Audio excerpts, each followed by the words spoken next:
Hey everybody, good morning and welcome to the Olimoleague. Now a couple things to point out. First and foremost, you'll notice Beastie Cutie's camera is a little bit scuffed. I had kind of forgotten after the solo cast I did for WCS back-to-back, and then a couple days off to reset the overlay, so this is my best fix for the time being. Please know that shoving him in the corner of the screen is not meant to be disrespectful. It's just a solution. But Beastie, good morning, man. How you doing? Good morning, I'm doing well. Ready to cast some StarCraft, ready to see some Korean games and some foreigners as well. Yeah, seeing Kelzer on the brackets is really cool. Hopefully he will actually check in and not just have signed up. But as soon as Olimoleague gives us the go-ahead, we'll take a look. Keep in mind the brackets at the moment are not live, and we'll get rocking and rolling here shortly. But really glad to have Beastie on the channel. Also, really sick host coming in from Roddy. Thank you very much for the auto host love. Of course, a lot of people getting some stuff done before the stream got started today. A lot of hosts coming in. Even Beastie with his 8 viewers. I'll take it. Thank you very much, Beastie. But we had Chillwind Jedi come back for 6 months. Strangely Devout Follower, SDF. Thank you very much, dude. Zeratrez for the 2 months Prime says keep doing cool stuff. Hell yeah. And also, I should note, if you guys didn't see or you haven't been keeping up to date on Discord, Beastie Cutie is here because you guys requested it. I like casting with them, it's no problems, but I wouldn't have gone out of my way to reach over for something like the Olimoleague unless you guys have been asking and nagging a lot. So, here you go. Dreams really do come true. They indeed do. I am the dream, and I'm here. The SDF meme has continued to be quite terrible since you've last been here. So you haven't missed much in that regard, but okay, the brackets are up, and Kelzer did check in, Dark did check in, a lot of players did check in, and that's good. Nice. So the one that kind of stands out to me is Ryung and Nice. Yeah, we could guess that. The other ones, I mean, some of them have Korean names, which I'm not sure who they are. But Ryung is always nice to cast. He always had his own style. Yeah, I'll poke him right now. Actually, funny enough is a lot of them are Korean names, but a lot of them are also Chinese names. There's been a lot more Chinese players coming in for the Olimoleague lately, so I'm curious to see which of these guys ends up making it through, if at all. Yeah, I mean, Chinese players are, I feel like, the biggest wild card in StarCraft too. Like, sometimes you'll see a Chinese player just destroy everyone, and you're like, wow, where did this guy come from? Right. And the other time, it's like, well, yeah. Alright, I'm getting a lobby up here just a sec, folks. I think Nice is here. We'll have to double check. Gotta hold a Ryung, of course. And get Beastie to just join off me.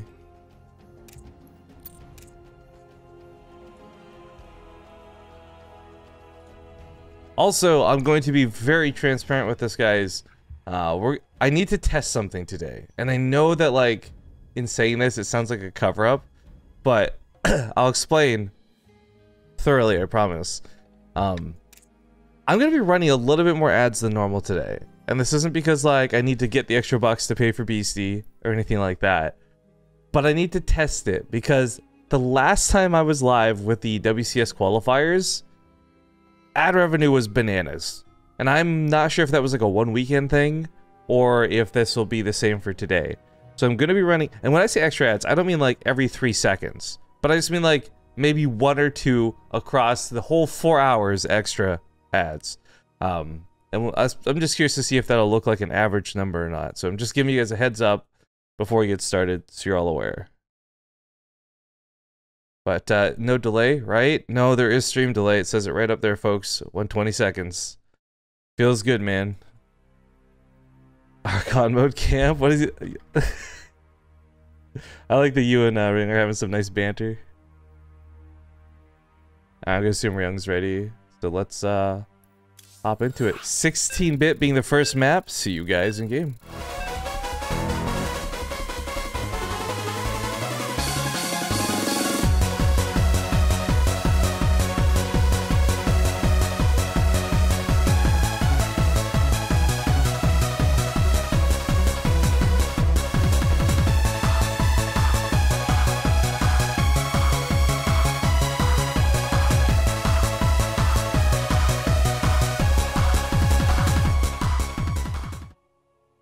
All right, Folks, welcome to the Olimoleague. It's game number 1 in a best of 3. Real quick before we get started, of course, I got BC joining me today on the cast. Let me know how audio is. I've given him explicit instructions not to fiddle. But if things are too loud or too quiet, let me know so I can fix it for you guys. We want to give you the best show we can today. But of course, it's the first day back after a few days off. Always a little bit rusty, but feels good to be back in that driving seat. Spawning here in the bottom left to kick things off, we have the blue Terran, Ryung. And in the top right, we have, I think, our challenger in this series. It is the red Protoss. Nice. Yeah, actually, I think I would love to actually go look this up, but I'm a garbage lazy person. I think Ryung and Nice have actually played quite a bit. Like, there's just something about this for some reason seems familiar to me, but Ryung has never really had the world's greatest track record versus Protoss in general. So I think like Ryung's actually looking pretty good in like his general matchups, but I think maybe combination of TVP and Nice being as good as he is kind of levels out the playing field. And this feels to me like this will be a pretty close match. Yeah, Ryung was definitely always the best in TvT. I remember that, like, even in Wings of Liberty, because Ryung's been in StarCraft for a very, very long time. TvP is something he always did not appreciate. But we'll see how it does. I actually played Nice in a tournament.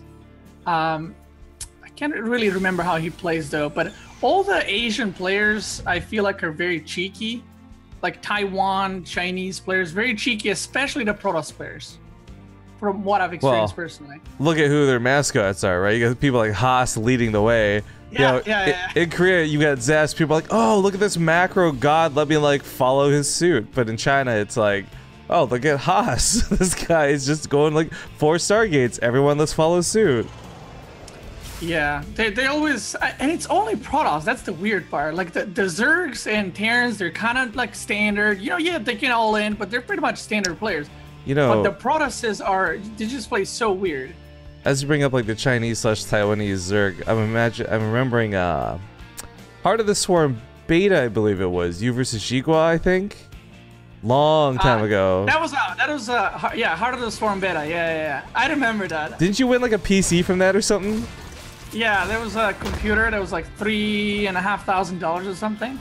It was Good really funny times. because so I found this tournament and it's like 128 players, and I was the one European, one Serb against 127 Chinese players, and yeah, it was pretty funny. But that final was the Widow Mines. They were fresh back then. They're fresh. I like that description of them. They were fresh.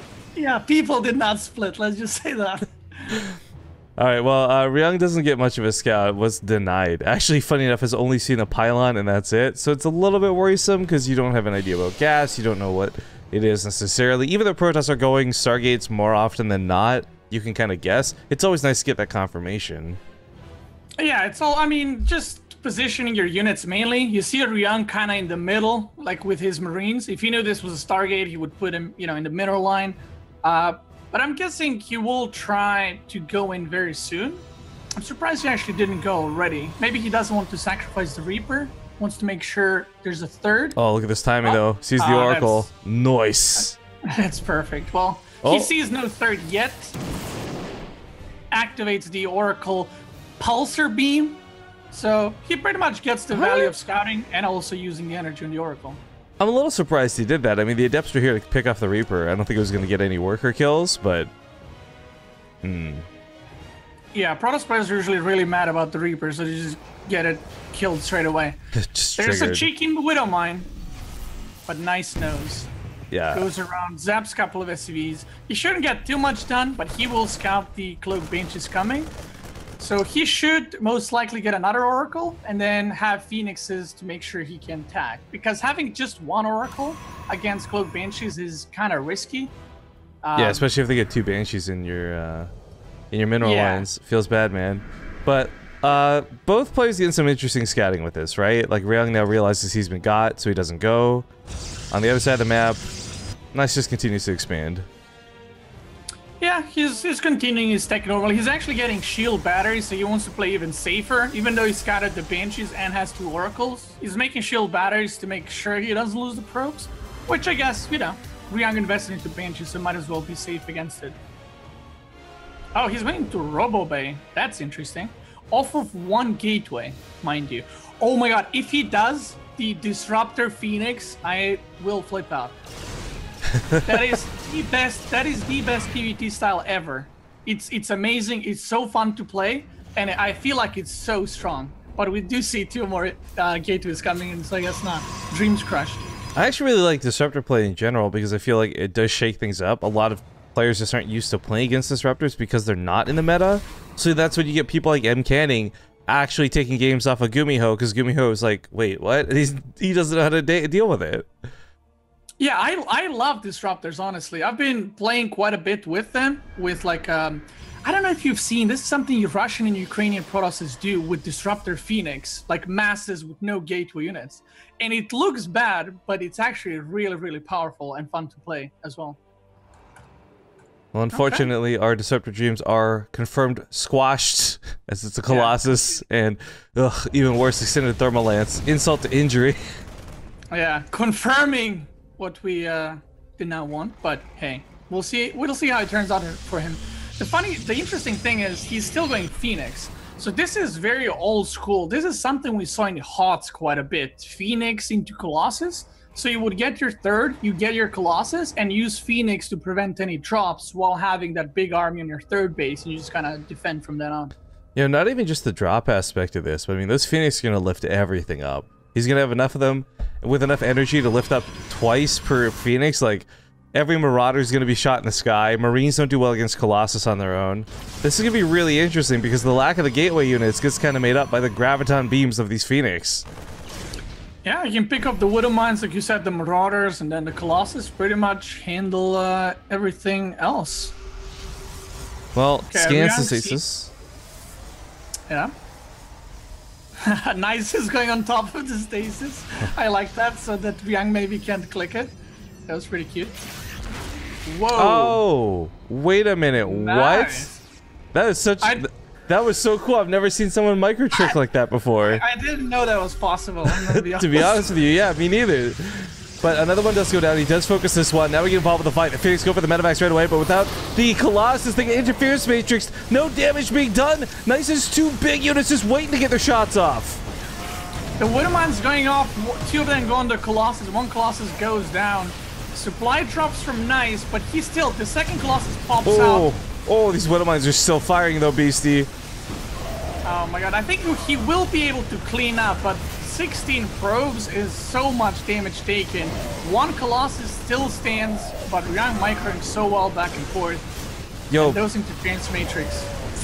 Yeah, both players played this out super well. Like, I saw the Raven come out, and I guess we didn't really discuss it because it didn't seem like it would be such a pivotal part of the battle, but it really was. And I gotta give some big respect to both players on the micro front there, right? On one side, we saw Nice purposely trying to use the terrain to fight Ryung, realizing he was down in the fight.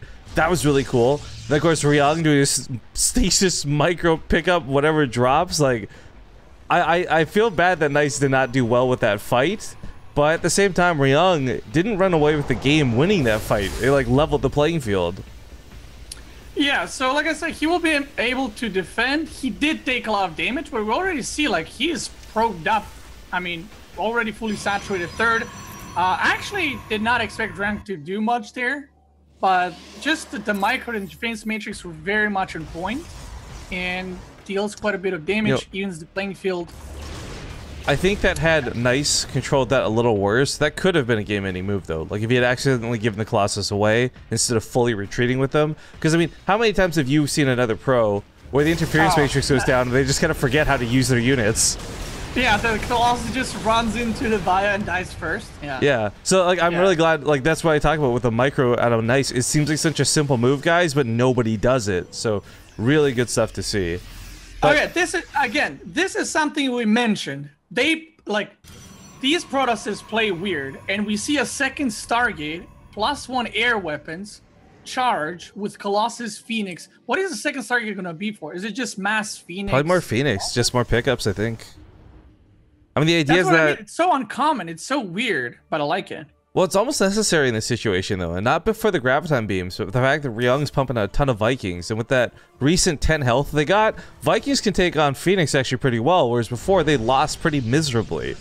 So, Nice actually just needs more anti-air, but Ryung's not stopping there, man. He's got Ghost coming out next too. He might, I don't know if he will, but he might be pulling SCVs because everything he's doing right now is setting up like what is this? Like I said, Heart of the Swarm kind of thing. BC, what is this? Down to the south? That is, it's a scouting factory. He's chilling there. On the ground? Yeah. Well, I guess you know what? No, it makes sense because the Phoenix would shoot if it was in the sky. It's so stupid, but it makes sense. I guess, yeah. I mean, I wouldn't have thought that far forward. I would just leave it there, and then Phoenix come and I'm like, okay, let's land. This is why Ryung's the Korean. That's right. That's why he's a pro player, and I'm casting him. All right, this is kind of neat, by the way. Anion Pulse Crystal's probably coming out next. Like, he's really investing in the Phoenix this game. Yeah, he is going all the way. I mean, Phoenix upgrades as well. Charge. I wish he had a little bit more sentries with this, because this is a unit comp that you just need to prolong the fights as much as you can, make the Terran stim. So if he had a couple of more sentries, that would buy him that time that he needs. And we see disruptors now on the way. So Phoenix disruptors, maybe the dream is alive. They just take the extra step to get there. Yeah. All right, okay, well, the EMP is going to do two great things here. Obviously, take shields away from the Protoss, but also a lot of energy. And this is a really energy-based army out of Nice. If this Phoenix can't pick things up, they're losing a lot of utility, and the Ghosts go in most of them contested, so EMPs hit everything. Nice has no shields. Beastie, this isn't even going to be close. Yikes. That's a yikes, boys. I mean, the whole army was stacked on one spot, and everything got EMP'd completely, especially the Colossus. And there was not much of a Crown army to soak up for the Colossus. The shield batteries rejuvenate the Phoenix shields, but it doesn't matter. There's nothing to support them. They take on the Liber, they take on the Vikings, but the Marines and the Marauders are going to win this game. GG. Yeah. Really good timing by Ryung. Hits the 2-2 with +1 air. Lands 6 EMPs and just cleans it up. That was good stuff. Like, Nice did not play that poorly, so it's really cool seeing Ryung actually tackle a skillful player and not just get a little bit of luck with the bracket. Of course, for Nice, that means game 2 is going to be for him. We'll see what map he wants to pick. Also, give me just one moment, guys.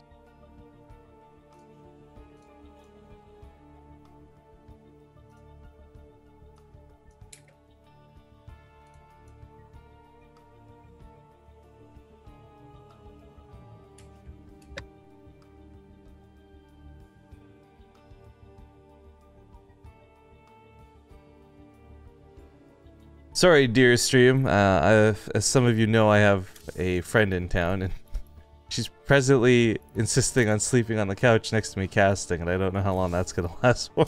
But okay, game number 2 coming up on Catalyst.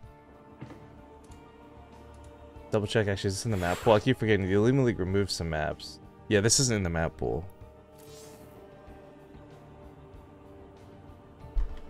So always a little bit awkward. This is going to be one of those ad breaks I was talking about, guys, while we get things sorted, so sit tight and we'll see you soon. Alright folks, we're back. It's game number 2 in this best of 3. If you've just tuned in, it's the start of the day, so you haven't missed much. We got a lot of games ahead of us. Spawning here to the top left, though, showing you some cool styles. Good micro, but did lose game number 1. We have the blue Protoss. Nice. And in the bottom right side, we have the winner of our last game with that really, really sick timing. It is the red Terran, Ryung. Okay, so what will we get this time? Are we going to get some stinky cheese? You know, I'm not feeling that from Nice. He might go for something all in, but I don't know if we'll see something super cheesy. But there's something more important to that is related to cheese we must discuss, Beastie. And that is the recent events in the real world of IHOP changing to IHOB with a B. Now, I'm not sure if anyone's been following this because it's not been exactly newsworthy, but as a personal fan of IHOP, this was a big deal to me. IHOP was the ultimate, like, hey, it's 2 a.m., we're still drunk, where can we go to chill? Get some fucking pancakes, it's IHOP, right? But now they are IHOB with a B because they're the International House of Burgers. And I thought this was a troll. I thought this was a Photoshop joke. But this is a real thing. Like, if you go to @IHOP on Twitter, it says you're probably looking for a burgery side part like IHOB. Yeah, actually, when you told me, I thought it's a troll. And then I mean, I Googled, and it's true. The best part about all of this is Wendy's. Go on Twitter. Yeah. Go on Twitter and just read people's reactions to IHOP. Wendy's had a really good burn. Many other there's a whole compilation of burns and play on words for IHOP. So yeah, check it. It's good. It's good.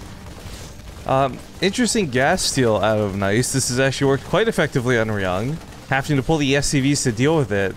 This delays so much of everything for what Ryung was doing. It's such a simple move out of Nice. But I mean, just even this, guys, that's almost 300 minerals Ryung's behind now because of this gas steal. So yeah, Nice loses out on like what, 75 minerals? Ryung loses out on so much more. What I'm surprised about, I see Protoss take the gases, and it kind of, from Protoss' point of view, you limit the Terran what he can do, right? So you know he's not going to go for, you know, tanks plus Ravens or Banshees, so you know what he can do, what he can do. What I'm surprised about is Ryung pulling 6 SCVs to try and kill that, because like I said, that's a lot of money wasted.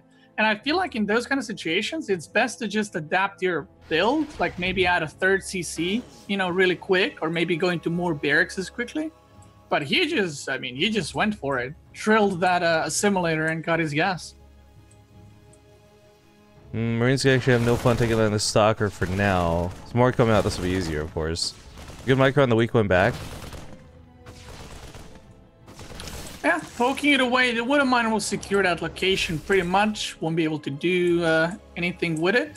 He did see the Stalker, and when Protoss open Stalker, they don't usually go Stargate because they're going to need that extra gas for the Stargate and the Oracle. So that kind of tells something to Ryung. We'll see if he just decides to kind of blindly follow that rule, or he will be more careful to the potential of Oracles a little bit later on, because we do see a Robo this game. No, he just goes for it. No Widowmine defense, so he reads up on it. There's a Cyclone. Goes across the map for the drop. I don't super love they didn't top up the Marines before leaving either, but I guess timing was a lot more important to him. Yeah, he's probably thinking, I mean, you know, kind of like the earlier you get there, the earlier you get to start doing damage. Maybe the warpins are in there in time and so on. But this is a very good drop because this is what I like to call a scouting drop with a potential to do damage. Yeah, it's not actually been revealed at all. So fully unloads. Yeah. So he's gonna go pick up some of the probes, but he will see the Immortal, and this is very uncommon at top level play. This quick of an Immortal plus the War Prism. I mean, this is something cheeky going on here. He sees all of these gateways as well. Oh, looks like the front fight went in the favor of the Cyclone 2. Tear down a shield battery. Shield battery and 8 probes. I did not expect 8 probes to go down, and Nice certainly didn't either. Yeah, so that was very, very unfortunate for Nice. He was about to move out, and then the drop went in his face. I think this is something everyone in StarCraft has experienced before. The unlucky timing, no matter what race you play. Drop coming into the Natural Liberator in the main. Yikes. He will be taking so much damage right now. Man, so much for that gas steal early on. Ryung cannot be stopped. He really can't, though. He's picking up more probes than the natural base. These submarines without stim. Let's remember that for a second, too, right? This is really impressive that he's chasing anything down with it. The Liberator was so distracting. The full-on counter goes into play, but Nice knows he's already lost it. GG. Ryung takes a pretty smooth 2-0. Yeah, just very quickly. One giveaway that Nice did is sending the Stalker across the map. I think that was the big mistake. Because, like I said, from Terran point of view, you see the Stalker and you're like, it's probably not a Stargate, and you go ahead and do the drop, kind of, you know, not worrying too much about the Oracles. So if you maybe open with a depth and follow it up with a Stalker, you can kind of bamboozle Ryung. Maybe he drops a little bit later, and then his whole push, you know, starts going and manages to kill Ryung. But the way it went on, I think we got out of this game just in time to join the Dark versus MMA. Oh, yes. Very much, yes. GIF. Oh, and Kalizer moved on as well. Oh, good shit. So he's actually playing today, too. Yeah, so if creator wins, it will be Kill a God versus creator. Oh, dark MMA though. I'm just not like I'm not 100% sure that's the case, but I see them both at a game. Nobody's in a lobby, and they are at each other in the brackets. So I'm hoping it's dark versus MMA coming up next, folks. No promises, no guarantees. I think Crank's in the lobby for Cure at the moment. I guess Crank's gonna be doing Cure versus Trap. I think I personally prefer MMA versus dark. Even though that's probably a little sided towards dark, I'm a big MMA fan. I mean, MMA probably has been improving so much the recent times, so I think it's going to be a good match. Well, I'm going to see if I can get these guys in the lobby for Redshift. So while I get the lobby up, again, commercials coming your way. I actually have a topic about this I want to discuss because I saw some of you guys talking about the pre-roll ads. TLDR, we don't actually have control over that. Like, if I could disable Twitch showing you the pre-roll ads, I would. But when you join a stream and you get that 30-second ad for the first time, that's not something I have the power to disable. But I know what you guys are talking about, and I absolutely fucking hate it as well. But when I play ads, like Manu play ads, we always do it between games and during a break screen, so you're not missing anything. So hopefully with that in mind, you can feel a little bit safe on base trade. But all right, be right back, guys.